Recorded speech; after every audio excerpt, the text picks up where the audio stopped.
Do you believe in God? I don't believe in anything. What's your name? My name is 𝚃𝚑𝚊𝚗𝚔တိုးတက်ပြောင်းလဲလာတဲ့နည်းပညာတွေထဲမှာ artificial intelligence လို့ခေါ်တဲ့ AI နည်းပညာကလည်းတစ်ခုပါဝင်ဖြစ်ပါတယ် AI နည်းပညာဘာလဲဆိုရင်လူသားတစ်ယောက်ရဲ့မှာဉာဏ်ရည်လိုမျိုးပုံစံတူဉာဏ်ရည်တူနည်းပညာတစ်ခုဖြစ်ပါတယ် language processing လို့ခေါ်တဲ့ translating လုပ်တဲ့အရာတွေပေါ့ပြီးတော့ပြောလိုက်တဲ့စကားလုံးတွေကို speech recognize လုပ်တဲ့ processing တွေပေါ့နော်ဥပမာအဖြစ်တော့ကျွန်တော်တို့ Google ရဲ့မှာ speech to text တို့ text to speech တို့စသဖြင့်ဒီလိုမျိုးကိုကစကားပြောလိုက်ရုံနဲ့ဒီဘက်မှာစကားလုံးပြောင်းလဲပေးတာတွေပေါ့နောက်တစ်ခုကတော့စက်ပစ္စည်းတွေကျွန်တော်တို့အခုဆိုရင်ဒါမောင်းသူမဲ့ကားတွေကြောင့်မိတ်ဆွေတို့လည်းသိပြီးလောက်ပြီးထင်တယ်ပေါ့နော်ဒါတွေက AI စနစ်နဲ့လုပ်နေတဲ့အရာတွေပေါ့နော်ဒါအပြင်လွန်ခဲ့တဲ့2ရက်လောက်ကပဲ Facebook ရဲ့မှာ CEO ဖြစ်တဲ့ Mark Zuckerberg ကသူတို့ရဲ့မှာပထမဦးဆုံး speech to speech AI translating system တစ်ခုကိုလုပ်နိုင်ခဲ့ပြီဆိုပြီးတော့သူ့ရဲ့ Facebook account မှာတင်ထားတယ်ပေါ့နော် All right, so our team developed the first speech-to-speech AI translation system that works for languages that are only spoken and not written like hockey. ဆိုတော့ကျွန်တော်ဒီနေ့ဗီဒီယိုမှာကျွန်တော်အဓိကပြောချင်တဲ့ AI နည်းပညာတစ်ခုကတော့ AI drawing နည်းပညာပါ Oh my god! Oh!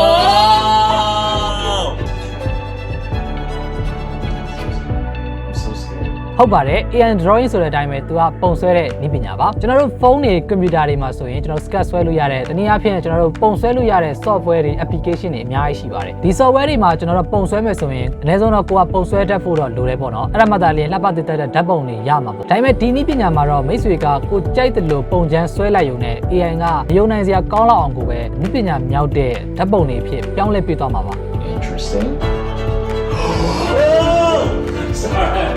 If you put water in the sky, Here comes a cloud.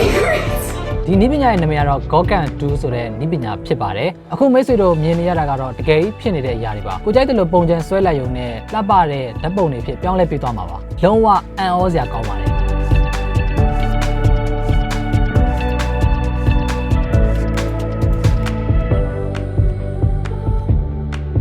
ခါတလေကိုဆွဲလိုက်တဲ့ပုံထက်တစ်မျိုးကွဲပြားပြီးကိုထင်ထားတာတဲ့ပိုကောင်းမွန်တဲ့ပုံတွေကိုတောင်ထွက်ပေးပါတယ်ပြီးတော့ထွက်လာတဲ့ပုံတွေတဲကိုလည်းကိုမကြိုက်ဘူးဆိုရင်တိန်းတွေကိုအလွယ်တကူချိန်လို့ရတယ်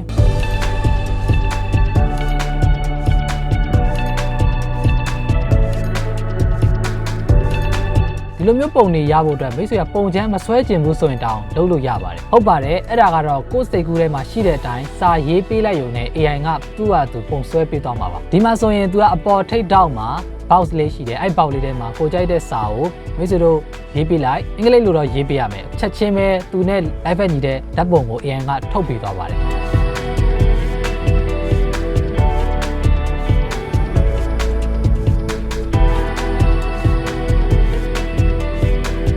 နောက်တစ်ခုဒီမှာလုပ်လို့ရတာကတော့ကိုကဓာတ်ပုံတစ်ခုတင်ကိုမကြိုက်တဲ့နေရာတွေကိုဆက်လက်မှတ်ပြီးတော့ကိုထည့်ချင်တဲ့အရာကိုစာရိုက်ပေးလိုက်ရုံနဲ့ AI ကအလိုလိုထည့်ပေးသွားမှာဖြစ်ပါတယ်